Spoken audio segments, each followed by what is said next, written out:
Hello everyone, my name is Mark. Today we're going to be learning how to program but without having to write code. I'm very curious.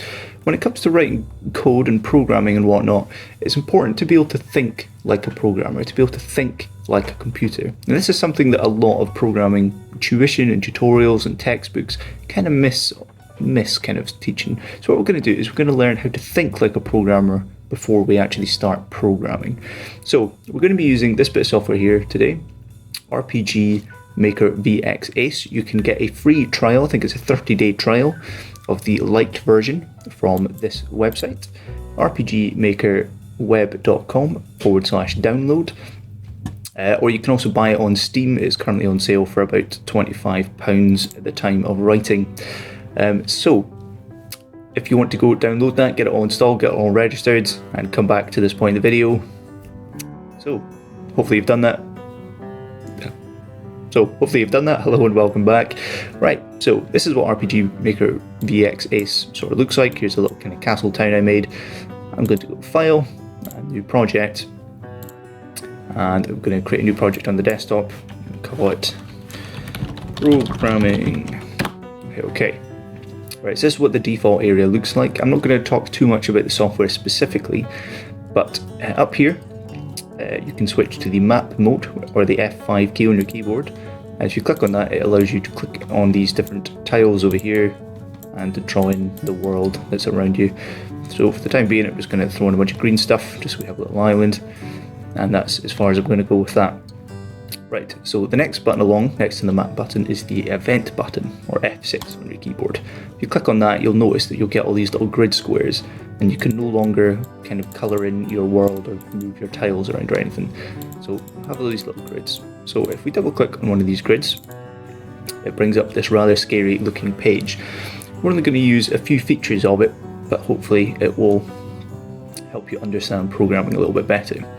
So first thing we want to do is go down to the graphics section. If you double click in there, what you can do is select another little person who will be on your world, and we're going to talk to them and use them as the basis for our little tutorial.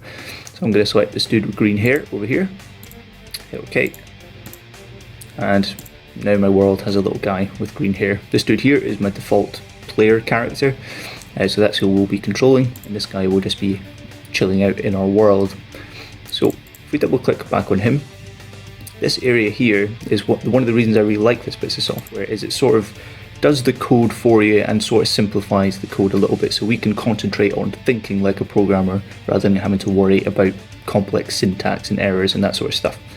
So up here, if I right click and go to insert, I get 3 tabs worth of different types of event that I can make happen in my game world. So we've got the first tab. The very first one up here is show text. This is the simplest one. This is for basic dialogue and whatnot. If we click on that, I can type in hello, and on the left here I can double click here to choose a face graphic for my character when we're talking to him. So if we click on that and choose someone with green hair, you'll do, and keep it OK, apply. Then F12 on your keyboard will play test the game. It'll ask you to save first.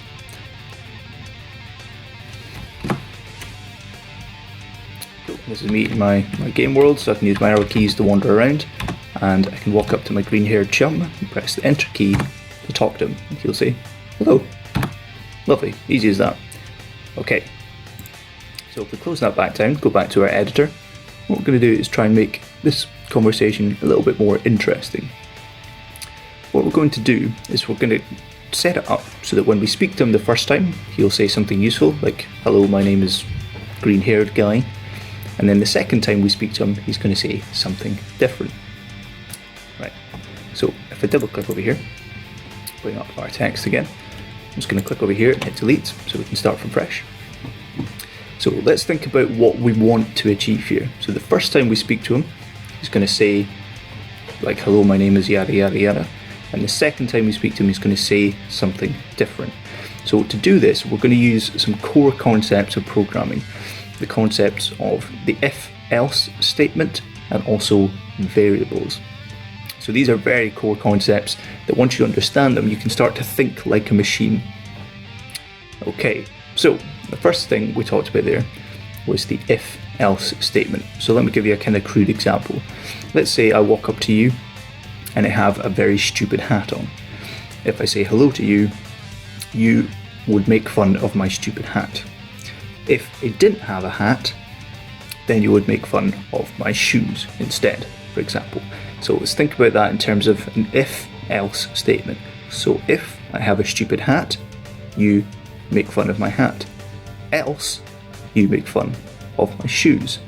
So basically it's testing a condition. The condition there is, do I have a stupid hat on?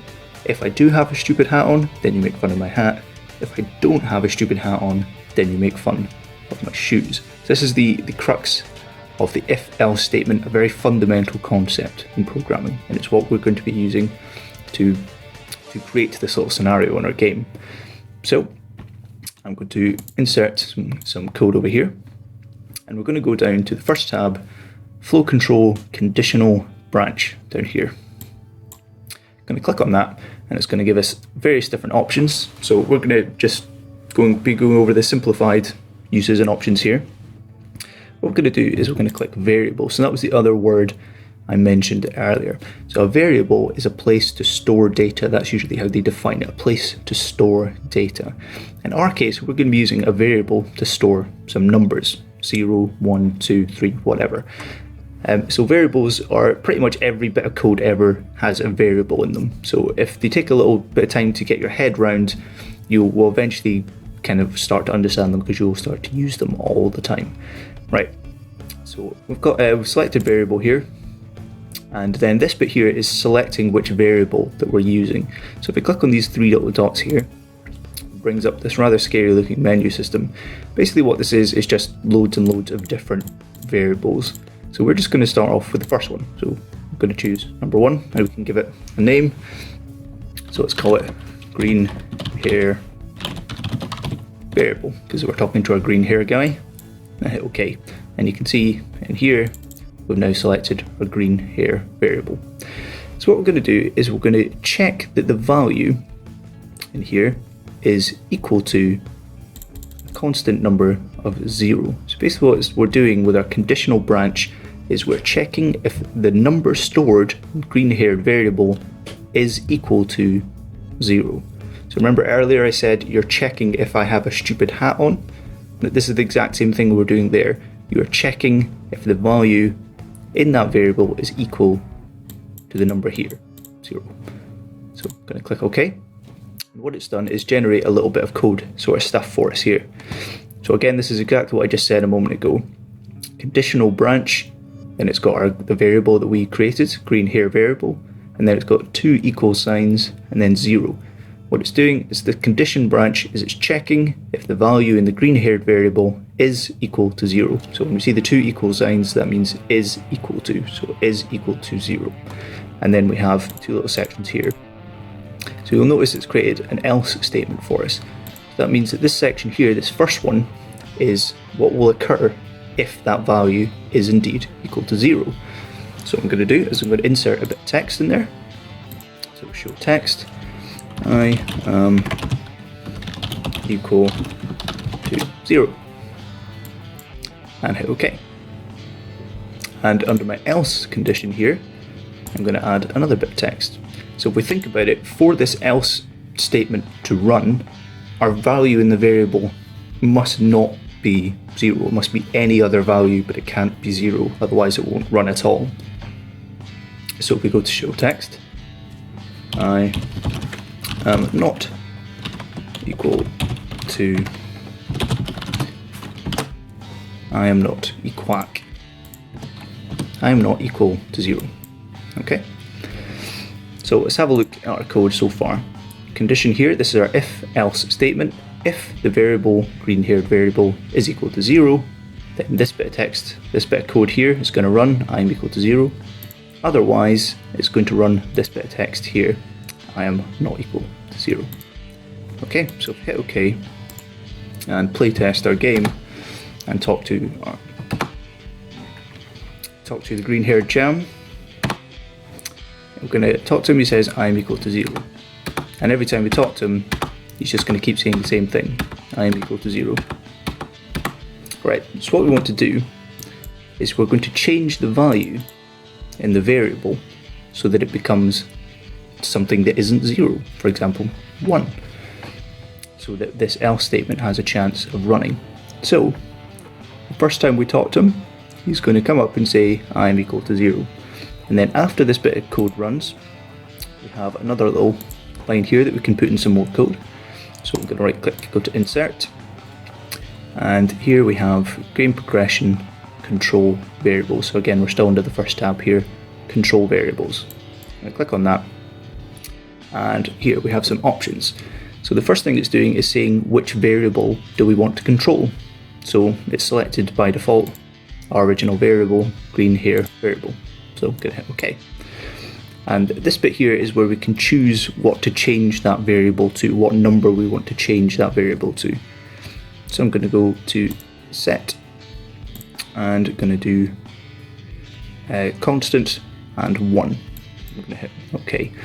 So what's going to happen here is the first time we talk to him, it's going to run this bit of text, I am equal to 0, and then what it's going to do is it's going to change this value here to 1, so that the next time we speak to him, it's going to check if this value is 0. It's not going to be 0, so that means it's going to skip this section entirely and jump right down to here, and the guy's going to say I am not equal to 0.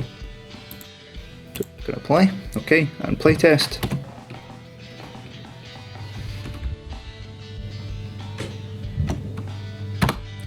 I'm equal to 0. I'm not equal to 0. And if I keep talking to him, he will keep saying I'm not equal to 0. So what we can do to kind of change that a little bit more is what we could then do is, let's say we wanted it to change each time that he spoke. So the first time we speak to him, he says this bit. Second time he speaks, he says this bit. The third time he speaks, he will say this bit again. The fourth time he speaks, he says this bit again. We can do that very simply by coming in here, inserting another control variables section, and what we're going to do is then set our variable back to 0 again and hit OK, so that when he says I'm not equal to 0, the next thing that happens is it changes this variable back to 0, so that next time we speak to him, it's going to check the value and it will be equal to 0 again. So basically it's going to swap every time we speak to him. So let's play test that one more time.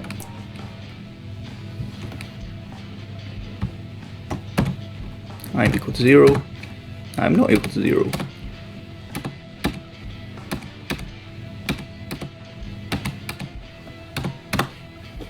Perfect. So that was a very basic introduction to kind of thinking like a programmer using variables, if-else statements. So I hope you enjoyed that little basic tutorial. My name's been Mark. Good day. Bye.